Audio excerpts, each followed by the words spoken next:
우리를 위하여 예비하신 은혜의 비가 있는 줄 믿습니다. 참 좋으신 하나님, 그 하나님 때문에 우리는 참 행복한 것 같아요. 세상 보고 행복한 게 아니라 나를 사랑하시는 하나님, 연약한 나를 오늘도 붙드시는 하나님 때문에, 그분 때문에 기뻐하는 저와 여러분 모두가 되었으면 좋겠습니다. 그 마음으로 우리 축복합시다. 참 잘 나오셨습니다. 큰 은혜 받으세요.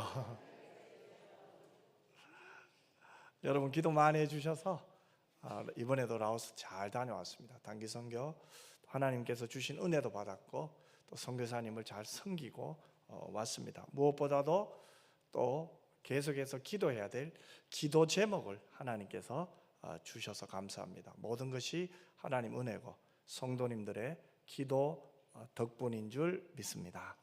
오늘은 그래서 잠시 우리 설교 중간중간 예화를 선교에서 받았던 은혜, 선교사님 이야기를 잠시 중간중간 여러분들에게 나누려고 합니다. 여러분, 사람은요 마지막 순간에 자신의 인생을 가장 진실하게 드러내요. 저희 아버지를 보니까요 마지막 순간에 진실해지더라고요. 혀가 내가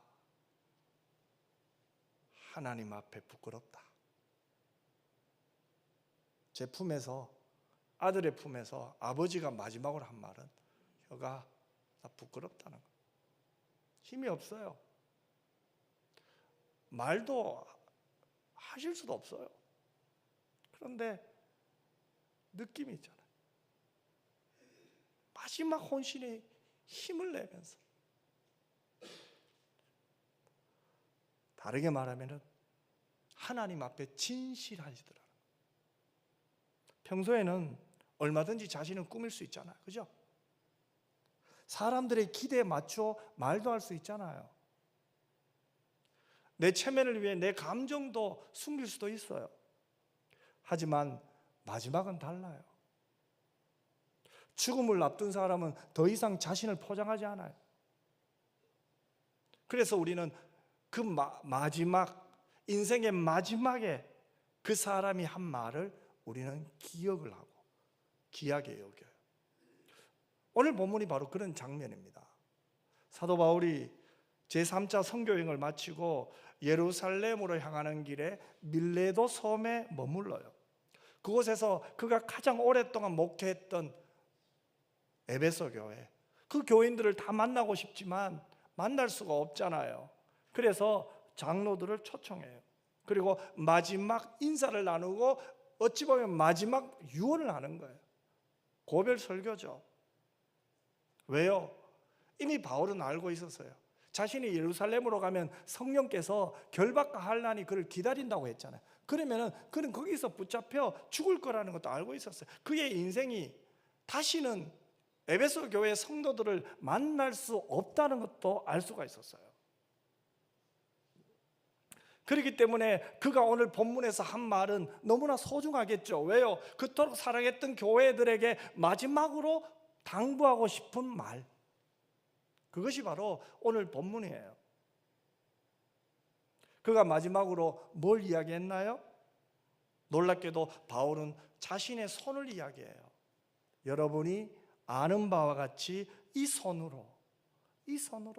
여러분, 왜 하필 손입니까? 여러분, 이 손은요 내 삶을 가장 정직하게 증언해 줍니다. 여러분, 입술은 얼마든지 믿음을 말할 수 있어요. 믿음 좋은 척 말할 수 있잖아요. 하지만 손은 거짓말하지 못해요. 열심히 일한 사람의 손을 보세요. 구두살이 배겨요. 두툼해요.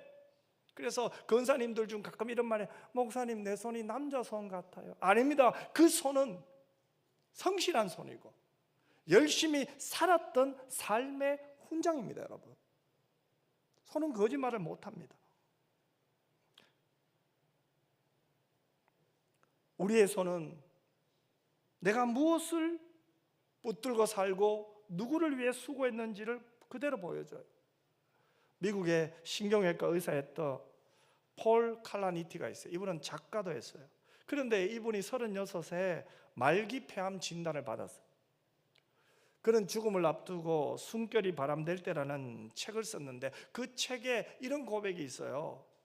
죽음 앞에서는 얼마나 많이 이루었는 것보다 누구를 사랑하며 살았는가가 더 중요하다. 막상 죽음 앞에 서니까 내가 많은 업적을 이루었던 것들, 내 명함이 생각나지 않는다는 거예요. 내가 얼마나 사랑하며 살았던가, 그것이 생각난다는 거예요. 바꿔 말하면 뭐예요? 내가 미워했던 것이 속상한 거예요. 사랑하지 못했던 것이 안타까운 거예요. 조금 더 사랑할 걸, 조금 더 이해할 걸, 조금 더 기다려주지 못하고 왜 내가 그런 말을 했던가. 마지막에 남는 것은 사랑했던 것밖에 없다는 거죠. 여러분, 결국 사람들은요, 내 명함을 기억하지 않아요. 내 삶을 기억해요. 바울도 마지막에는 자기의 명함을, 자신의 업적을 자랑하지 않았어요. 내가 얼마나 많은 교회를 세웠고, 내가 얼마나 전도여행을 떠났고, 그런 얘기 한마디도 하지 않았어요. 그는 자신의 손을 보이면서 이렇게 말했어요. 여러분이 다 아는 것처럼 나는 이 손으로 살았습니다. 저는 오늘 이 바울의 이 손 이야기를 통해서 우리 자신의 손을 한번 돌아봤으면 좋겠어요. 그리고 마지막에 내 손이 어디로 향하는지를 함께 살펴봤으면 좋겠어요. 먼저 은혜 받은 사람의 손은 어떻게 할까요? 은혜 받은 사람의 손은요, 정직하려고 몸부림쳐요. 오늘 보면 33절과 34절을 한번 읽었으면 좋겠어요. 같이 한번 읽겠습니다. 내가 아무의 은이나 금이나 의복을 탐하지 아니하였고 여러분이 아는 바와 같이 이 손으로 나와 내 동행들이 쓰는 것을 충당하여. 여러분이 아는 바와 같이, 이 말은 뭐예요? 여러분이 내 삶을 직접 보지 않았습니까? 이 말이잖아요. 3년 가까이 지냈던, 가장 가까이에서 바울을 알고 있던 그들에게 바울이 뭘 이야기합니까? 내가 누구의 것을 탐한 적이 없다는 거예요. 여기서 탐하다는 말은 마음 깊은 곳에서 치솟아 오르는 갈망이에요. 집착에 가까운 욕망을 말해요. 바울은 이 탐심이 자신 안에 없었다고 말해요. 여러분, 바울이 가난해서, 돈이 없어서, 돈이 필요 없어서 욕심을 안 낸 게 아니에요. 하나님께서 자신에게 주었던 은혜가 자신 안에 끌어올라오는 욕망과 욕심을 이긴 거예요. 은혜가 욕심을 이겨버렸어요. 여러분, 바울은 교회로부터 지원을 받을 권리가 있고 또 교회가 바울을 많이 섬겼어요. 그리고 바울도 받은 헌금을 통해서 많은 교회를 돕고 지원도 했어요. 그는 그 사례를 받고 섬기는 것이 잘못됐다고 말한 게 아니에요. 그럼에도 그는 받으면서도 자기 손으로 천막을 만드는 일을 계속하고 있었다는 거예요. 어디에서요? 에베소에서. 텐트 메이커의 삶을 살았죠. 요즘 말로 하면 뭐예요? 선교사지만 또 자신의 일을 하는 자비랑 선교사. 일을 하고 있다는 거예요. 왜 그렇게 했을까요? 바울은 거저받은 은혜임을 알았어요. 이 은혜를 나누고 싶었어요. 거저받은 은혜를 자신이 또 할 수 있는, 천막을 깃는 일을 해서 번 돈으로 좀 더 섬기고 싶고 좀 더 은혜를 나누고 싶었을 거예요. 복음을 전하면서도, 천막을 기우면서도 은혜를 나누는 일을 한 거예요. 그것을 에베소 교인들은 다 알고 있었어요. 그걸 이야기한 거예요. 라오스의 제 선교사님 손도 그랬어요. 그는 한국에서 안정된 목회지를 얻을 수 있었어요. 하지만 낯설고 척박한 라오스로 건너갔어요. 새로운 언어를 배우고 연약하고 병든 아이들을 돌보는 일을 시작합니다. 기도하던 중에 비즈니스 선교를 하게 됩니다. 하나님께서 한국의 본죽을 그에게 붙여주셔서 본죽을 하게 하셨어요. 그런데 그 본죽의 모든 시작과 과정과 마지막은 부인이는 박 선교사님이 하게 됩니다. 특히 파송교회와 협력교회에서 보내는 사역비와 본죽의 수입을 철저히 구분해서 사용한다고 두 분이 말씀하셨어요. 부인인 박 선교사님이 일을 많이 할 때는 하루에 16시간 한 적이 있대요. 많이 할 때 18시간. 13년 동안 수없이 많은 일들이 있었대요. 앞에서는 너무나 착하고 너무나 말을 잘 듣는데 갑자기 일을 그만두고 아무 말도 없이 오지 않는 청년들도 있었고, 또 오해를 하고 또 여러 가지 문제를 일으키는 사람들도 많았대요.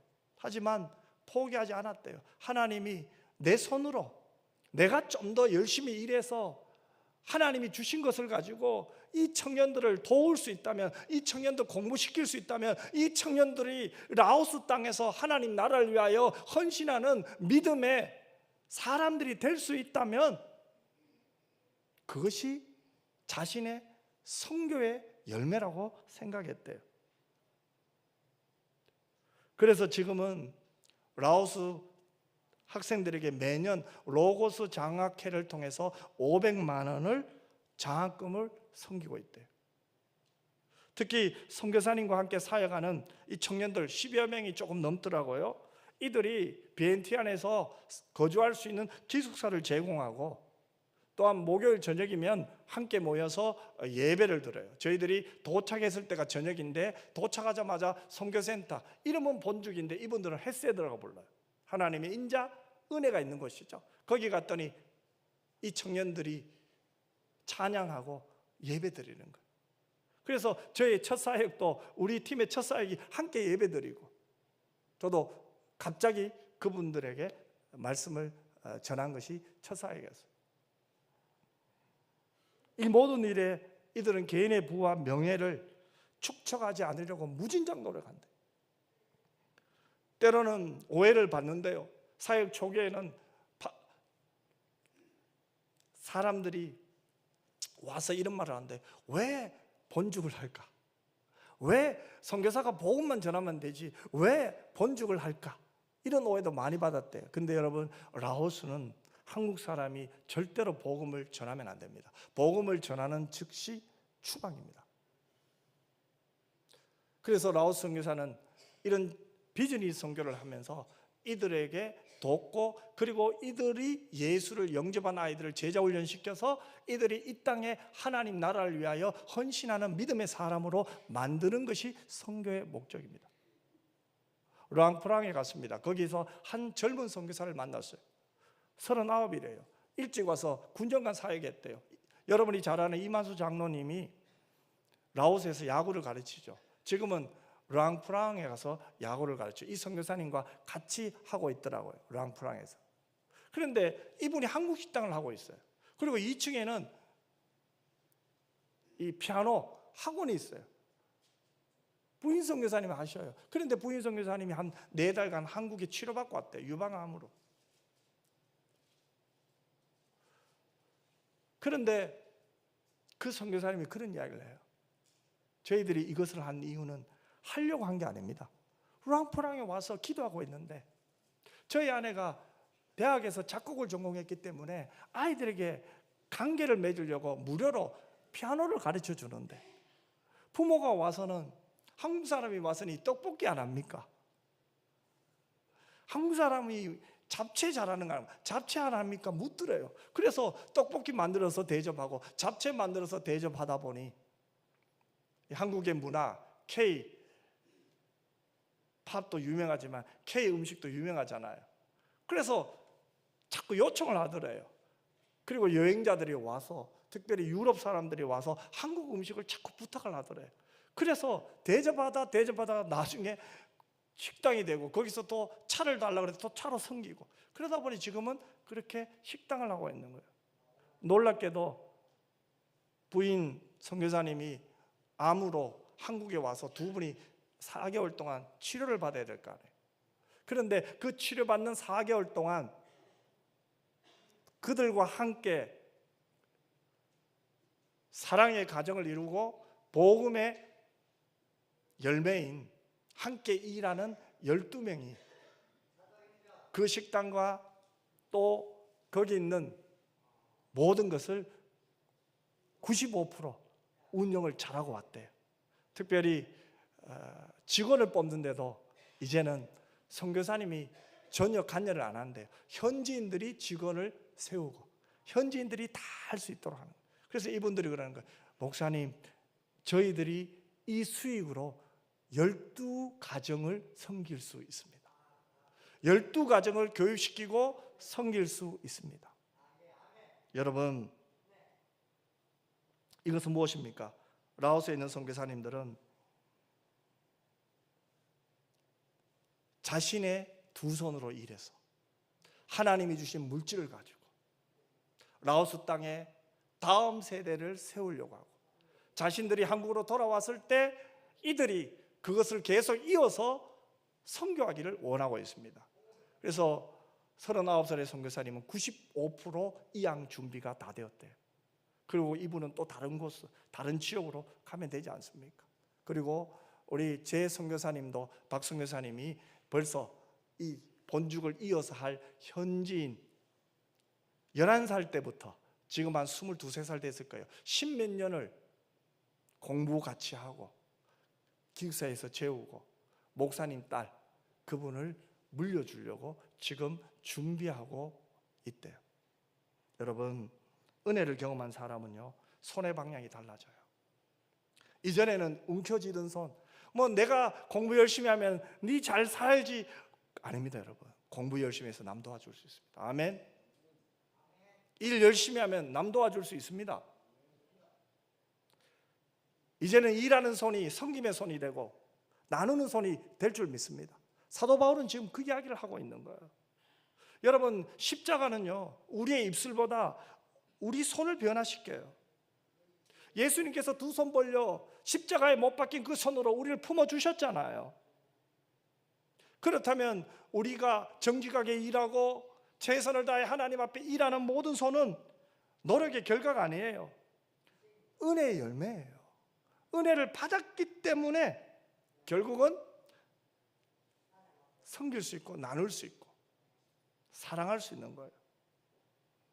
그래서 은혜 받은 사람은요, 주는 것이 복인 줄 알아요. 35절을 한번 같이 읽었으면 좋겠습니다. 35절 말씀입니다. 같이 한번 읽겠습니다. 범사에 여러분에게 모본을 보여준 바와 같이 수고하여 약한 사람들을 돕고 또 주 예수께서 친히 말씀하신 바 주는 것이 받는 것보다 복이 있다 하심을 기억하여야 할지니라. 여러분, 이 말씀은 세상의 가치관을 완전히 뒤집고 있잖아요. 우리는 어떻게 생각합니까? 더 많이 소유한 사람이 성공했대요. 남들보다 더 큰 집, 남들보다 더 많은 재산, 성공했다고 말하지 않습니까? 그런데 예수님은 뭐라고 말합니까? 주는 것이 받는 것보다 복이 있대요. 여기에 복은 예수님께서 말씀하셨던 팔복의 그 단어와 똑같은 단어예요. 마카리온입니다. 단순히 기분 좋은 뜻이 아니에요. 하나님의 은총 안에 있는 자의 본질적 행복을 말해요. 즉 세상의 조건과 무관하게 누리는 복, 그 행복, 이것을 주는 자의 복이라는 거예요. 세상이 말하는 그 복의 조건과 무관하게 행복한 거 있잖아요. 주는데 행복한 거예요. 자족을 누리는 거예요. 하나님이 주신 것에 만족한 거예요. 모질해요, 넘쳐요. 그 이전에 뭐예요? 주신 것에 감사할 수 있는 마음. 이게 주는 자의 복이라는 거예요. 아, 하나님이 이렇게 주셨으니까 또 하나님께 또 이렇게 쓰임받으면 되겠구나. 만족이잖아요. 왜 주는 사람이 복이 있을까요? 왜 예수님은 주는 자가 복이 있다고 했을까요? 왜 바울은 이야기를 했을까요? 우리는 이미 받은 사랑이기 때문에. 여러분, 은혜를 모르면요, 나눌 수 없어요. 그러나 십자가를 경험한 사람은 알아요. 아, 나는 받을 자격도 없는데, 나는 공로도 없는데, 나는 그렇게 뭔가 주님께 한 것도 없는데, 우리 주님께서 내게 제사함을 주셨잖아요. 생명을 주셨잖아요. 영생을 주셨잖아요. 이미 저와 여러분은 넘치도록 받았기 때문에 나눌 수 있잖아요. 받았기 때문에 나누는 거예요. 팀켈러 목사님의 탐구 하나님이라는 책에 보면 복음을 목사님이 이렇게 설명했어요. 복음은 하나님께 인정받기 위해 애쓰는 종교가 아니래요. 하나님께 이미 받아들여진 사람이 감사로 살아가는 삶을 말한대요. 여러분, 세상의 종교는 뭐라고 말합니까? 네가 베풀어야 신이 너를 사랑하지 않니? 신이 너를 도와주지 않니? 그러나 복음은 아닙니다. 하나님이 이미 나를 사랑하신 줄 믿습니다. 그래서 받은 것을 베풀 수 있어요. 왜요? 내게 아니잖아요. 하나님이 주신 거잖아요. 바울을 보세요. 자랑할 게 아무것도 없었어요. 교회를 핍박하던 사람, 오직 율법대로 살려고 했던 사람, 예수를 믿는 사람을 이단으로 생각했어요. 제사장의 종교 지도자들의 공문을 받아 오히려 예수 믿는 사람을 잡아 죽이려고 다메섹으로 가던 중에 누가 바울을 찾아왔습니까? 예수님이 찾아오셨죠. 그리고 예수님을 만났잖아요. 예수님이 바울이 똑똑했어요? 공부한 게 많았어요? 가문이 좋았어요? 아니죠. 조건 없이 불렀어요. 예수 믿는 사람들의 입장에서 볼 때 바울은 원수예요. 그 원수 같은 바울도 주님이 사랑해 주셨잖아요. 이게 복음이라는 거예요. 그래서 그 은혜를 바울이 알았기 때문에 자신의 삶은 받은 은혜를 움켜쥐고 살 수가 없었어요. 받은 은혜를 나누며 살 수밖에 없었던 거예요. 올여름에 우리가 다시 해보게 될 것이 뭡니까? 하나님의 은혜를 기억하는 사람 되시기를 바랍니다. 받은 은혜를 기억하는 사람 되시기를 바랍니다. 주는 자는 은혜 받은 자만 할 수가 있는 거예요. 아무나 하는 게 아닙니다.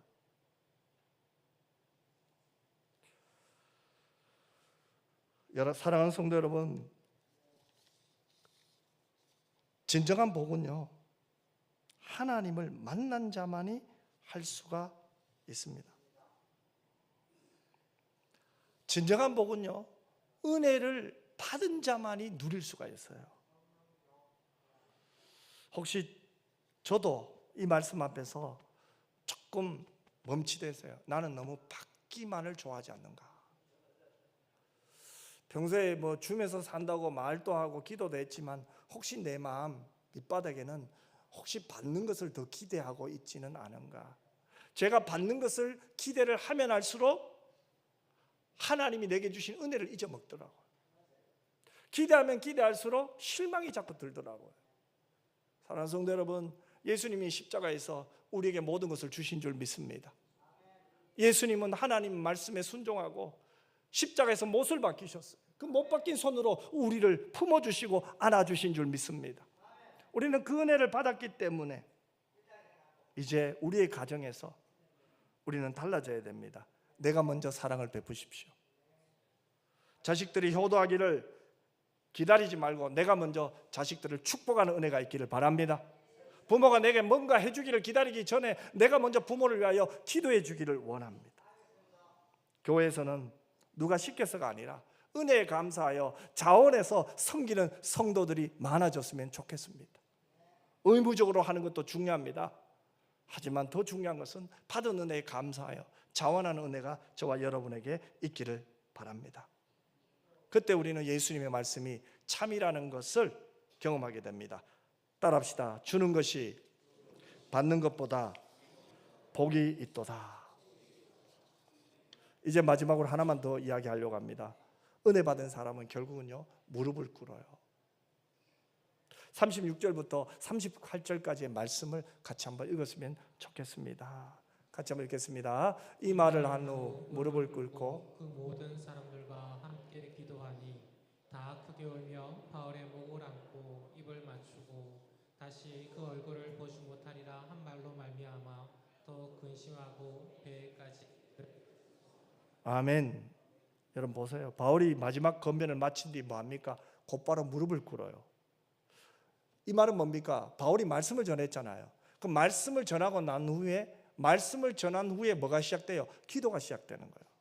여러분 기억하십시오. 말씀이 끝난 자리에 기도가 시작됩니다. 가르침이 끝난 자리에 하나님께 맡기는 시간이 있어야 됩니다. 그래서 말씀과 기도는 균형을 이루어야 됩니다. 여기서 무릎을 꿇다는 말을 언어로 직역하면 무릎을 내려놓았다는 거예요. 단순히 자세를 바꿨다는 이런 의미가 아닌 것 같아요. 내 힘을 내려놓고 내 계획을 내려놓고 내 미래를 하나님께 맡겼다는 거죠. 생각해 보세요. 바울은 지금 어디로 가고 있습니까? 예루살렘입니다. 그곳에는 결박이 그를 기다리고 있습니다. 환난이 기다리고 있습니다. 심지어 죽음입니다. 그런데 그 두려움 속에서 바울이 사람 붙잡았습니까? 아닙니다. 자신의 경험 붙잡았습니까? 아니죠. 자신의 지도력, 리더십을 붙잡았습니까? 아니에요. 하나님께 무릎 꿇잖아요. 왜요? 하나님만 신뢰했기 때문에, 하나님만 의지했기 때문에, 하나님이 내 인생의 주인임을, 나의 주님임을 믿었기 때문에 무릎을 꿇었습니다. 저희들이 주일 예배에 낙군교에서 예배를 드렸어요. 예배를 마치고 기도하고 축복하는 시간이 있어요. 2시간 20분의 예배를 마치니까 여러분이 섬겨주셔서, 우리 교회가 섬겨주셔서 낙군교회 성도들을 식사로 섬길 수가 있어요. 저희들은 헌금을 드렸지만 그 성도들이 음식을 아주 맛있게 만들었어요. 그날 온 교회가 함께 식사를 했어요. 식사를 마치고 목사님께서 기도 제목을 주세요. 그런데 그 낙군교회는 저희들이 단기 선교 가서 가장 시원하게 예배를 드린 유일한 교회예요. 에어컨이 3대가 있어요. 너무 놀랐어요. 교회가 너무 예쁜 거예요. 더 놀랐어요. 목사님이 웃음이 너무 많으신 거예요. 더 놀랐어요. 알고 봤더니 몇 년 전에 낙군교회 한 성도의 아들이 뭔가 친구들과 잘못 엮여서 이 마약 범죄로 감옥에 들어간 거예요. 성도들이 기도했습니다. 억울함을 풀어달라고, 하나님이 이 억울함을 풀어달라고. 그런데 놀랍게도 하나님께서 그들의 무릎을 보셨어요. 무죄로 석방이 된 거예요. 그래서 너무 감사해서 그 성도가 땅을 팔아서 에어컨을 교회에다 3대 헌금한 거예요. 그래서 저희들이 시원하게 예배를 드릴 수가 있었어요. 라오스는 선교사님이 절대로 통역을 못해요. 그러니까 저도 선교사님도 맨 뒤에 그냥, 저희 팀들은 예배방에 안 하려고 그저 그 라오스로 찬양하면 우리는 그냥 아는 찬양이 있으면은 같이 불러요. 그런데 놀라운 것은 이들은 찬양 시간에 앉지를 않더라고요. 그래 우리 성도들도 다 일어서고 또 손을 다 올려요. 그래 다 손 올리고 참 은혜 받았어요. 그래 끝나고 난 다음에 목사님이 그 교회가 시작된 얘기를 한 게 아니에요. 기도 제목을 나눴어요. 나중에 알았어요. 선교사님 그 얘기하더라고요. 원래 이 낙금 지역은 비엔티안 외곽에, 우리로 말하면 경산에서 조금 더 들어가면 하양쯤 될 것 같아요. 오토바이로 한 40분 빨리 달리면, 아니면 1시간 정도 거리예요. 그런데 비엔티안에 있는 교회에 예배를 드렸는데 이 낙군 지역에 있는 성도들이, 여러분 우기가 되면 비가 많이 오잖아요. 그럼 오토바이를 타고 갈 수가 없어요. 그러니까 예배를 못 드리는 거예요. 그래서 낙군교회 지금 목사님이 부모로부터 물려받은 땅이 있는 거예요. 자기 집이 있고 땅 마당이 굉장히 넓더라고요. 제가 볼 때 한 1000평 넘는 것 같아요. 한 2000평? 굉장히 하여튼 크더라고요. 그래서 기도하다가 그 땅을 하나님께 드리고 예배당을 건축하기 시작한 거예요, 혼자. 그런데 이제 이 기도하는 가운데 한 번씩 단기 팀들이 올 때 도우시고 섬겨주셔서 예배당이 이제 세워진 거예요. 그리고 작년에는 사랑의 교회가 오셔서 500만 원 헌금해서 단기 팀들이 식당을 이렇게 꾸몄대요. 천장이 비가 새서 천장을 서로 하고 식당도 좋아요. 그런데 문제는 목사님이 기도 제목을 저희드리는데 이제 사택이 건축 중인데 벽돌이 돈 있으면 한 장 올리고 없으면 기도하고 또 한 장 생기면 올리고 그렇게 한대요. 옆에 보니까 집을 몇 년째 짓고 있는 거예요. 그래서 기도해 달라는 거예요. 첫 번째 기도 제목은 사택 건축, 두 번째는 성도들의 신앙이 자라기를 기도했어요. 근데 기도하는데 하나님께서 자꾸 저에게도 마음을 주셔요.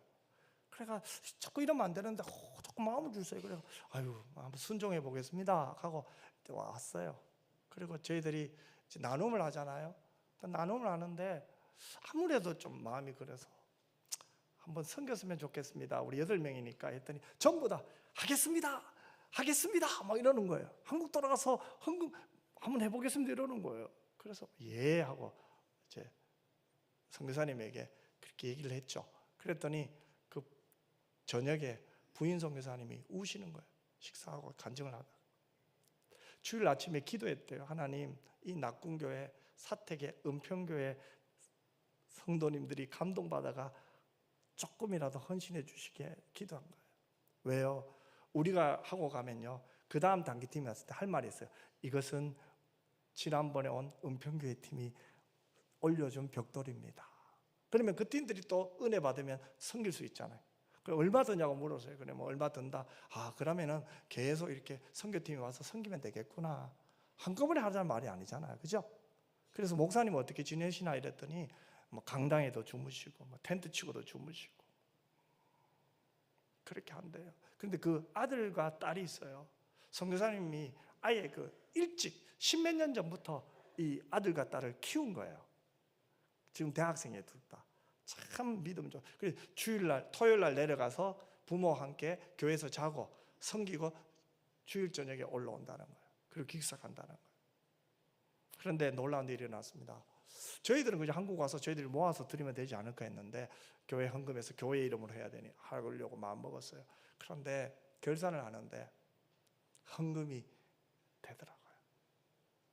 알고 봤더니 선교사님께서, 원래는 거의 가이드비가 있어요. 현지 가이드가 해야 돼. 근데 선교사님이 그 돈 아끼려고 우리 보고 가족이라고, 걸리면 경찰이 붙잡으면 우리 가족입니다, 그렇게 자기가 이야기하려고 했대요. 그래서 그 가이드비가, 우리 성도님들이 또 기도하다 감동이 내가 식사를 한 개씩 막 섬기는 거예요. 그러니까 식사비가 줄어들잖아요. 그래서 저희들이 헌금할 수 있었습니다. 은평교회 이름으로 헌금했습니다. 감사해서 선교사님 편지가 왔는데요, 그 편지를 읽고 그냥 저는 설교 마치려고 합니다. 그 편지 한번 띄워주십시오. 편지 내용이 이겁니다. 라오스의 뜨겁고 은혜로운 여름 단기 사역의 마지막 페이지를 은평교 8명의 멤버들, 훌륭한 단기팀과 마무리할 수 있어서 행복했습니다. 우리 제 선생님을 배려해 주시고 우리 스태프들도 만난 음식으로 위로해 주셔서 감사합니다. 한 분 한 분께 깊은 감사의 마음을 전합니다. 이번 일주일 동안 폰시누안 초등학교, 방비행 파타오 교회, 그리고 낙훈 교회까지 이어진 여정은 주님의 은혜가 가득한 시간 그 자체였습니다. 비록 짧은 일정과 공연이었지만 아이들의 초롱초롱한 눈망울 속에 담긴 하나님의 사랑은 우리 모두의 마음을 깊이 울렸으리라 믿습니다.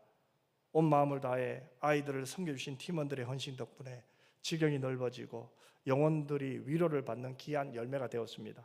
특히 사역을 마무리하시며 낙훈교회 목사님 사택 건축을 위해 아낌없이 귀한 헌금을 흘려보내주신 은평교회의 사랑에 눈물 나도록 감사합니다. 누가 했죠? 우리 은평교회 간 거예요. 이 물질의 섬김은 단순히 벽돌을 쌓는 것을 넘어 라오스 땅에 목회자 가정에 세워진가 기도의 장소를 든든히 세우는 거룩한 디딤돌이 될 것입니다. 지난 일주일간 몸을 아끼지 않고 땀 흘리며 함께 뛰어준 8명의 멋진 멤버들, 특히 리오니아 소울이 갈로 열고 사랑의 친구도 해놨네요. 이 모든 사역을 진두지휘한 목사님, 또 대구에서 기도로 동역해 주신, 이게 중요합니다, 은평교회 성도님들께 하늘의 신령한 복과 평강이 넘치기를 간절히 축복합니다. 라오스 땅을 진심으로 사랑해 주시고 섬겨 주셔서 감사합니다. 임마누엘, 제이준, 박진경, 제레미야, 제로이 드림. 저희들이 도착했을 때 보낸 편지의 내용입니다. 사랑하는 성도 여러분, 사역의 마지막도 기도고요, 사역의 끝도 기도입니다. 선교사님만 그래야 됩니까? 아닙니다. 저와 여러분도 마찬가지입니다. 우리 교회가 주는 교회가 되었으면 좋겠어요. 더 많이 나누는 교회가 되었으면 좋겠어요. 하나님을 사랑하고 이웃을 사랑하는 교회 되었으면 좋겠어요. 그러나 사랑하는 것으로 끝나면 안 됩니다. 무릎을 꿇는 것으로 마무리해야 됩니다. 사랑하다 보면은 교만해질 수도 있습니다. 내가 나타날 수도 있습니다. 그러나 무릎을 꿇으면 하나님이 하셨다고 고백이 됩니다. 이번 단기팀에 여러분들 무릎을 꿇어주셔서 감사합니다. 가는 사람이든 보내는 사람이든 함께 기도했기 때문에 이 사역 속에 하나님의 눈물이 느껴졌고 선교사님이 기도했기 때문에 하나님께서 합력하여 선을 이루신 줄 믿습니다. 저희들은 기도합니다. 이 좋은 단기 선교회 내년에는 우리 학생들이 좀 많이 갔으면 좋겠습니다. 그리고 청년들이 많이 갔으면 좋겠습니다. 이를 위하여 우리는 기도하고 있습니다. 특별히 이번에 여러분이 헌금하신 선교헌금으로 또 저희들이 선교사님들을 섬길 수가 있었습니다. 은평교회 이름으로 선교사님 사례를 들을 수 있었고요. 또 여러 교회 갈 때마다 100불씩 목사님께 전사님께 드릴 수가 있었습니다. 참 많은 애와 수고를 하셨습니다. 그래서 저희들이 단기팀이 하나님이 그래서 그런 것 같아요. 기가 막히게 저는 가기 전부터 선교헌금을 단기팀에서 한번 했으면 좋겠다. 늘 받잖아요. 우리가 좀 했으면 좋겠다. 그 마음으로 했는데 하나님이 딱 맞게 교회 헌금도 하게 하셨고 오늘 단기 선교 헌금 팀들이 또 선교 헌금도 할 수 있도록 하나님 은혜 주셨습니다. 이것이 마중물이 되어서 우리 교회가 교회의 이름으로 더 많이 사랑하고 섬기는 은혜가 있기를 주님의 이름으로 축복합니다. 주는 것이 받는 것보다 복이 있다. 기도하겠습니다. 하나님, 이 시간에 손을 펴는 은혜, 무릎을 꿇는 사랑에 대해서 잠시 말씀을 나눴습니다. 세상은 베풀어야 신이 나를 사랑한다고 했지만 이미 우리는 하나님이 나를 사랑하셨기 때문에 베풀 수 있습니다. 그래서 세상의 종교와 우리는 다릅니다. 하나님, 우리 은평교회가 교회의 이름으로 하나님께 영광 돌렸고 오늘 주일 모여서 함께 사랑하며 섬겼습니다. 모든 영광 하나님 받아주시고 우리 교회가 주는 교회 되게 하시고 하나님께 무릎 꿇는 교회 되게 하여 주옵소서. 예수님 이름으로 기도드리옵나이다. 아멘.